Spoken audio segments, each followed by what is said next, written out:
What's up, women? It's Rochelle from Artful Leadership, and today I want to pop in and talk a little bit about curiosity as a transformative leadership practice. And I'm bringing this up because it is a theme of our monthly meetups. We have virtual and in-person sessions coming up next week, and our theme is Unlock Your Curious Explorer. So let's talk a little bit about why this matters to us as women leaders. There are 3 dimensions of well-being that I love to explore. The first one is individual well-being, the second is interpersonal well-being, and the third is institutional.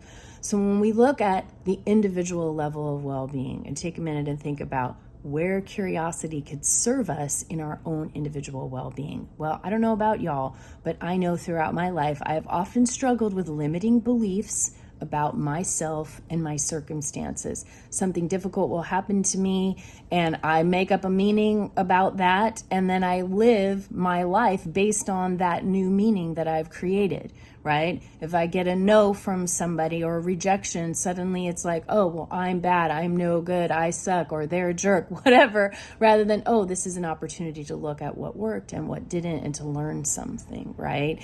And in our lives, we've experienced a lot of things that we've made up limiting beliefs about that keep us stuck, that keep us playing small, that keep us not well, right? So how could we practice curiosity in a way that helps us really see what is and to discern what the truth really is about what's happening to us and about ourselves and who we are and what's possible for us?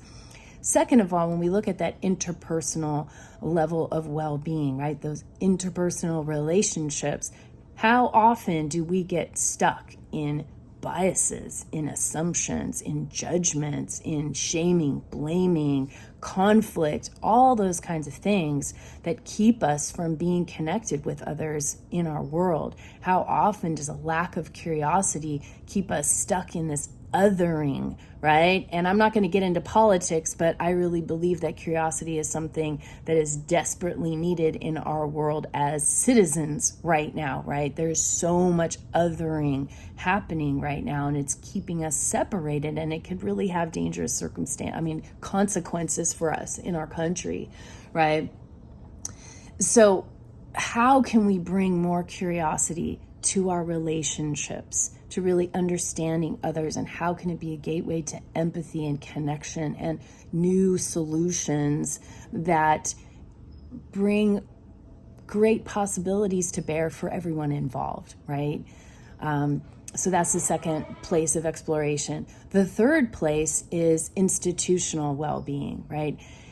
How can we use our curious explorer to expand our view of what's happening in our businesses, in our classrooms, in our organizations, when we're talking about who we're serving, who we're leading, who's funding it, how do we get the money, all those kinds of things. How can curiosity help us move through the places where we get stuck with all of those different aspects? And as an artist, I believe that we can deepen our practice of curiosity through creative experiences. And as an expressive arts practitioner, one of the practices that I use is called phenomenology. And it is this practice of not interpreting creative expression, but really looking in great detail at what is in front of us and being deeply curious about the connections and the patterns and the textures and the aesthetic experience of creating it, of doing it, and how other people engage with it, right? And so this is the invitation, is to come and practice curiosity at a transformative level for ourselves, for our relationships, for our organizations, businesses, and for the larger systems and political things that are going on in our world. Where could we use more curious exploration? So if that is something that you're like, maybe I could use a little bit of that, I invite you to join us. We've got a virtual session next Thursday evening and an in-person at Morley Field on Saturday.